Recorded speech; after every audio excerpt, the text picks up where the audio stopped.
Teman-teman, kembali lagi dengan saya Nazari Deviana. Pada kesempatan kali ini saya akan membahas mengenai analisis kadar abu dan mineral dengan menggunakan metode kolorimetri. Sebelum jauh kita membahas mengenai analisis kadar abu dan mineral dengan menggunakan metode kolorimetri ini, saya akan membahas mengenai apa sih sebenarnya kadar abu itu. Nah, kadar abu ini adalah jumlah residu anorganik yang tertinggal dalam suatu bahan setelah bahan ini dipanaskan atau dipijarkan dalam suhu yang tinggi, sehingga seluruh komponen organik terbakar habis.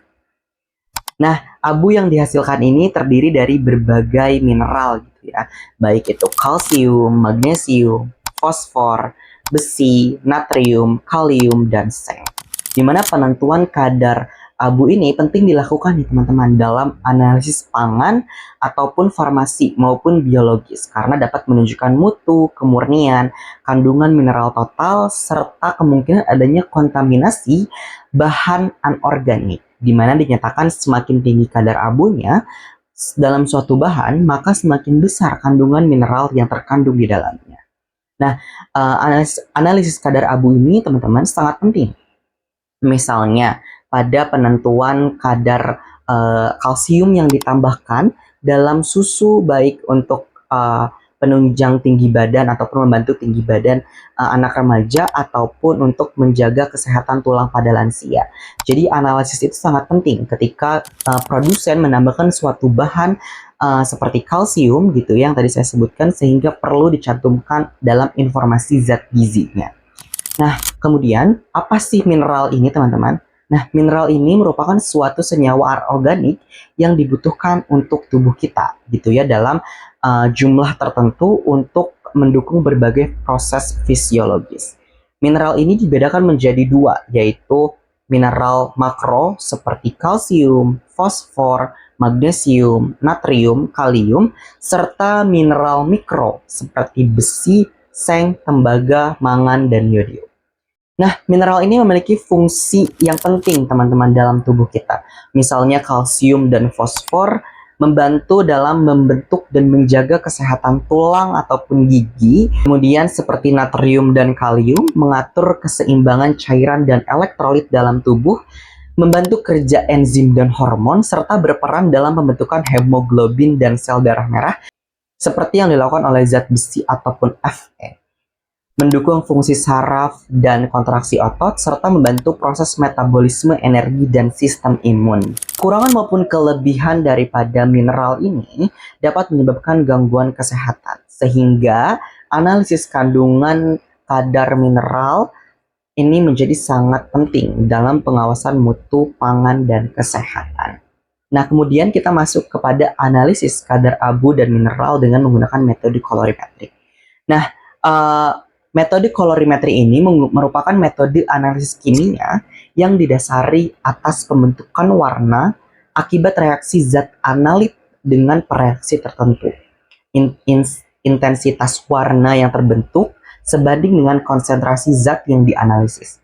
Metode ini banyak digunakan untuk menentukan kadar mineral karena relatif sederhana, sensitif, cepat. Namun biaya yang dibutuhkan relatif tinggi karena menggunakan alat-alat instrumental seperti spektrofotometer UV vis, atomic observation spectrophotometer. Selanjutnya, saya akan membahas mengenai prinsip kerja dan mekanisme daripada analisis kadar abu dan mineral dengan menggunakan metode kolorimetri. Nah, prinsip dasarnya ini, metode kolorimetri ini mengukur intensitas warna larutan hasil reaksi antara ion mineral dengan reaksi spesifik menggunakan spektrofotometer UV vis ataupun kolorimeter, di mana semakin pekat warna yang terbentuk, maka semakin besar ataupun semakin tinggi konsentrasi mineral dalam sebuah sampel. Nah, analisis ini dilakukan dengan menggunakan beberapa tahap. Yang pertama, kita harus mengetahui kadar abunya dulu. Nah, untuk mengetahui kadar abu dapat dilakukan dengan menggunakan salah satunya yaitu dipijarkan dengan menggunakan tanur gitu ya pada suhu 500 sampai 600 derajat Celcius dengan rentang waktu sekitar 6 sampai 8 jam hingga seluruh bahan organiknya ini habis dan tersisa mineralnya saja. Nah, kemudian abu ini yang tadi abu yang kita dapatkan dari proses sebelumnya dilarutkan dengan menggunakan HCl ataupun HNO3 sehingga mineralnya ini larut dan berbentuk cairan gitu ya, ataupun larutan, sehingga memudahkan dalam proses analisis lanjutan. Nah, kemudian teman-teman, setelah tadi sampel dalam bentuk abu dilarutkan dengan menggunakan HCl ataupun asam klorida ataupun asam nitrat HNO3, nah kemudian sampel ini direaksikan dengan reaksi yang spesifik sehingga terbentuk warna tertentu. Misalnya fosfat dengan amonium moliblat yang akan menghasilkan warna biru, Fe dengan ortofenotrolin akan menghasilkan warna merah jingga, Pb yang ditambah atau direaksikan dengan ditizon yang akan menghasilkan warna merah muda. Setelah warna ini terbentuk gitu ya, setelah warnanya terbentuk, kemudian larutkan dipindahkan ke dalam kuvet. Nah, setelah dipindahkan ke dalam kuvet, dimasukkan ke dalam spektrofotometer untuk pengukuran absorbansi pada panjang gelombang maksimum. Nah, kemudian dilakukan perhitungan konsentrasi nilai absorbansi dibandingkan dengan kurva standar sehingga diperoleh kadar mineralnya. Nah, konsentrasi mineral ini ditentukan berdasarkan kurva standar menggunakan hukum Lambert-Beer, di mana hukum Lambert-Beer yang digunakan pada metode kolorimetri ini menyatakan bahwa absorbansi larutan berbanding lurus dengan konsentrasi zat dan panjang lintas cahaya.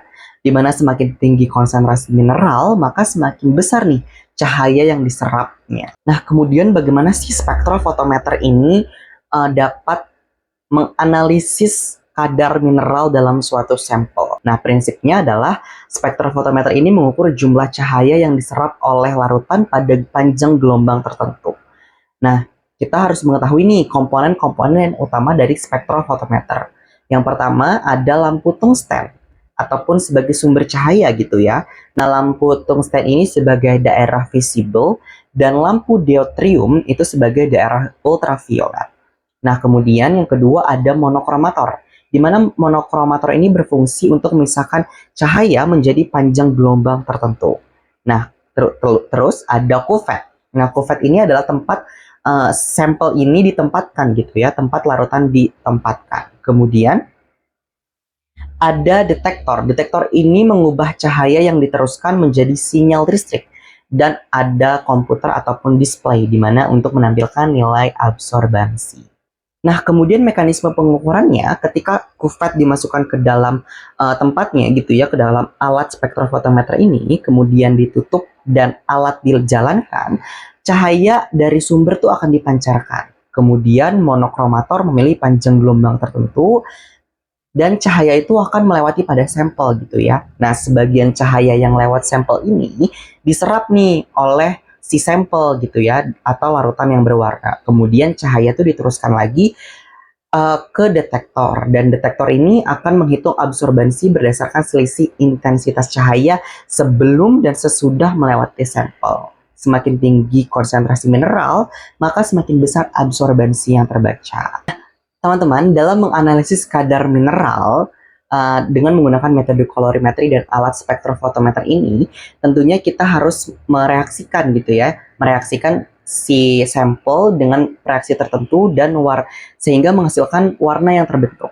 Nah, untuk menganalisis kandungan fosfor dalam sebuah sampel, perlu digunakan reaksi yaitu amonium molibdat dan reduktor sehingga menghasilkan warna biru molybdenum dengan panjang gelombang yaitu 650 sampai 880 nanometer.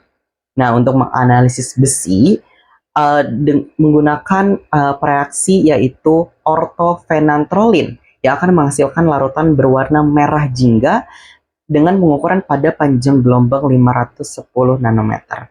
Untuk timbal atau Pb digunakan ditizon yang akan menghasilkan warna merah muda dengan panjang gelombang pada 510 sampai 520 nanometer.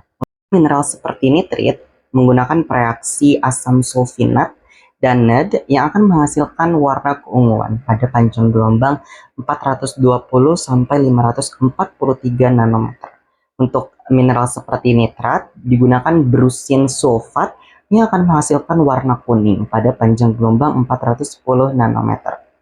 Pada mineral seperti iodium menggunakan Reaksi yang digunakan adalah amilum yang akan menghasilkan warna biru tua pada panjang gelombang 580 sampai 620 nanometer. Nah, selanjutnya saya akan membahas mengenai kelebihan dan kekurangan dalam analisis kadar abu dan mineral dengan menggunakan metode colorimetrik.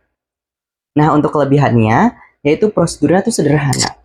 Terus lebih sensitif untuk konsentrasi yang lebih rendah, analisisnya ini lebih cepat. Nah, namun kekurangannya seperti dipengaruhi kestabilan warna, kekurangan selektif jika terdapat ion pengganggu, ketelitian lebih rendah, serta membutuhkan pH pada kondisi tertentu. Nah, mungkin itu saja penjelasan mengenai analisis kadar abu dan mineral dari saya. Saya pamit undur diri. Terima kasih.